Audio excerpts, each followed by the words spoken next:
Elf thieving and Prifddinas is legitimately the most money you can make from a skilling method in the game. Literally over 3 mil an hour with the current seed price, while also being low intensity enough to easily watch Netflix or YouTube on another monitor. This is also one of the fastest ways of getting crystal shards if you happen to be playing an Iron Man. The requirements are also appropriately the highest of any skilling method, besides maybe Wrath runes. Song of the Elves quest needs to be completed, along with an ornate house pool built. You can do this with a friend or alt who has a pool built alternatively. And at minimum 85 thieving. Although I would recommend having 99 for the added perk of the thieving cape, providing an additional 10% pickpocket success rate. This is also not worth doing without the Ardoin Hard Diary being completed, as it provides you with a 10% increased success chance everywhere, which stacks with the thieving cape. Keep in mind you don't need to equip the Ardoin cloak to gain this effect. You also need the rogue's outfit for this method to work, as it doubles all of the loot these provide, including the massively valuable enhanced teleport seed. With level 85 and that Ardoin Hard Diary completed, you have a 37.3% success chance. This is opposed to having 99 with a thieving cape, which brings this up to a 47.5% chance.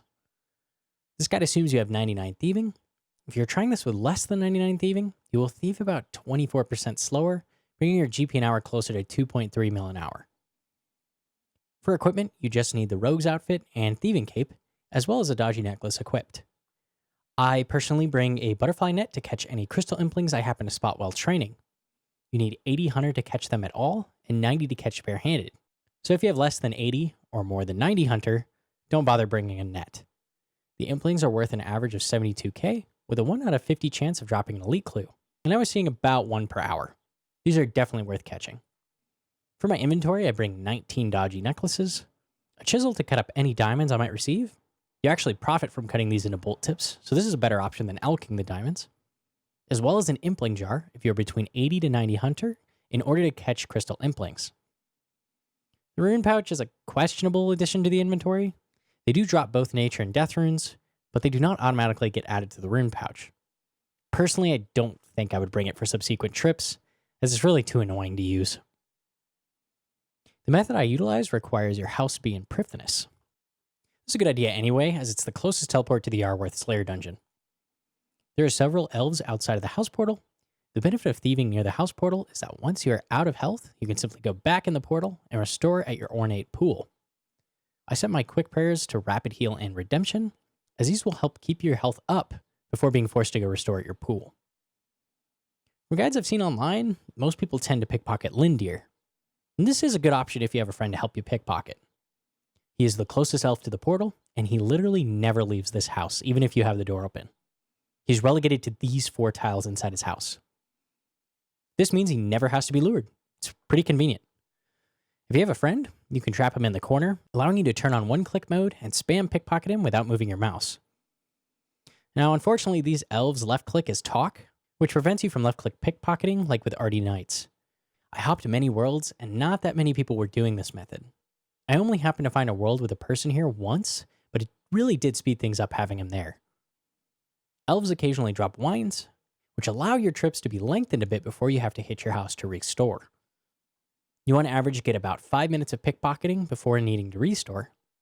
The dodgy necklaces provide a 25% chance, should you fail a pickpocket, of preventing you from being damaged or stunned at the cost of 1 of its 10 charges. You are going to want to be always using these. Mithraeus, the other elf, wanders near the house just west of the portal, and this elf has the benefit of being soloable. She often wanders into the house, in which you can block her by opening the door when she is in the corner, allowing the same single-click method as with Lindir. You can pickpocket her to your heart's content, but after 5 minutes she'll be forced to move. This conveniently is also the same timer as for when the door shuts, so simply shut the door before the 300-second timer is up and wait for her to move, then when she's back into position, open the door again to reset her. When you need to restore, just leave and shut the door behind you. Then open the door when you come back when she is in position. If you receive only 4 wines in a trip or less, you will leave to restore before she is forced to move, allowing you to not have to reset her. The wiki suggests you pickpocket Kurdan, getting him stuck near the bank so you can grab more food from your bank when you need it. This would be slightly faster than restoring at the house pool, but I was struggling to find a decent way to get him stuck. He has a pretty large wander distance, and even if you got him into the bank, you would need at least 2 people to get him stuck in the corner. At which point he could escape after 300 seconds, and you would need to get lucky enough for him to wander back inside. You might be able to get him stuck in between the trees solo, but again, he could escape, and you would have to patiently wait for him to wander there again. The elves provide coins, death runes, nature runes, jugs of wine, diamonds, fire orbs, gold ores, crystal shards, and extremely rarely enhanced crystal teleport seeds. Cut any diamonds you receive into bolt tips, and drop any gold ores you receive. I hate to drop the fire orbs, as they're worth 1400 GP each, but you get too many to keep all of them. I simply drop them towards the beginning of the trip, and as I run out of necklaces, I start filling my inventory with orbs. The teleport seeds are currently a flat 3 mil GP, and you, of course, receive 2 whenever you get the drop, as you are wearing the rogue's outfit. You can pickpocket about 450 times an hour. The wiki gives an average of 475 an hour, but I think this would require quite a few dodgy necklace procs. With those rates, it takes on average 2 hours and 15 minutes to receive the teleport seed drop, as it is 1 out of 1,024 thieves. These are valuable because they can be broken down into 150 crystal shards, which are needed to imbue the Blade of Saeldor. Not to mention the elves provide about 25 crystal shards an hour, which are 15k each if turned into divine super combats. This requires 97 herblore, but you can just hold the shards until you hit this level.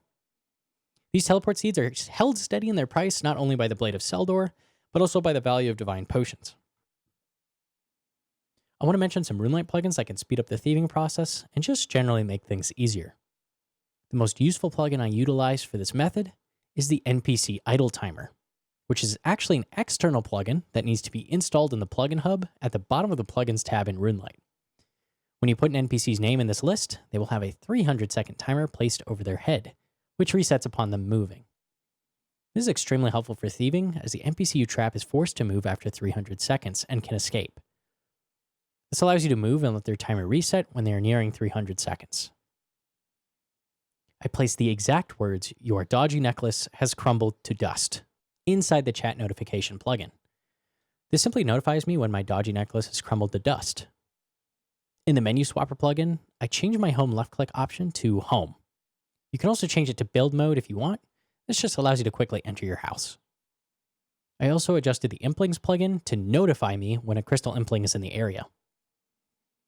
I also want to quickly mention mouse keys. This allows you to click with the number 5 on your numpad on your keyboard. This lets you keep your mouse in place and continue to click much, much more easily. If you have a compact keyboard with no numpad, you can always rebind a keyboard key to left click in software or with auto hotkey. Because this is one-to-one inputs, it's not against the rules to do this. If you are fast enough to pickpocket successfully 450 times, you will receive on average 3.2 mil an hour. Without a teleport seed, this still comes to about 600k GP an hour. If you're hunting shards on an Iron Man to imbue the Blade of Saeldor or whatever other reason, you receive 25 shards an hour on average, just straight up from the elves, and the average amount of additional shards you receive from breaking down the teleport seeds is about 66. This brings the average amount of shards you can receive an hour to 91, which is faster than both Zelcano and Gauntlet. These also have a decent pet chance. Now, it's not that great. It's about half the chance you would have just thieving Arty Knights. And that's not counting Draenor stalls, which are extremely fast if all you want is the pet. But the insane money makes this a great option if you didn't get Rocky on your way to 99. In theory, if you did elves to the pet drop rate post 99, it would take 215 hours, but it would provide you with roughly 650 mil GP. I'll mention the XP as well. Although this isn't really relevant if you were doing thieving past 99, I was able to hit 150k thieving XP an hour very easily, although in the hour I died twice like an idiot. So I could easily see hitting rates of 160k to 170k being possible. The fact you can pickpocket these, while a majority of the time keeping your mouse in place, makes the money you can receive from these absolutely nuts. If you don't already have the pet chance is literally just like gravy poured on top. I'm not sure if I would recommend coming here sub 99 thieving, as it is quite a bit slower before you get that thieving cape. I would probably suggest taking that much higher XP rate at Arty Knights up until 99, and then heading to elves. Although if you really want money, it's not a terrible idea to start early. And that's it for the video. Leave a like if you liked it, or subscribe. Thanks, guys.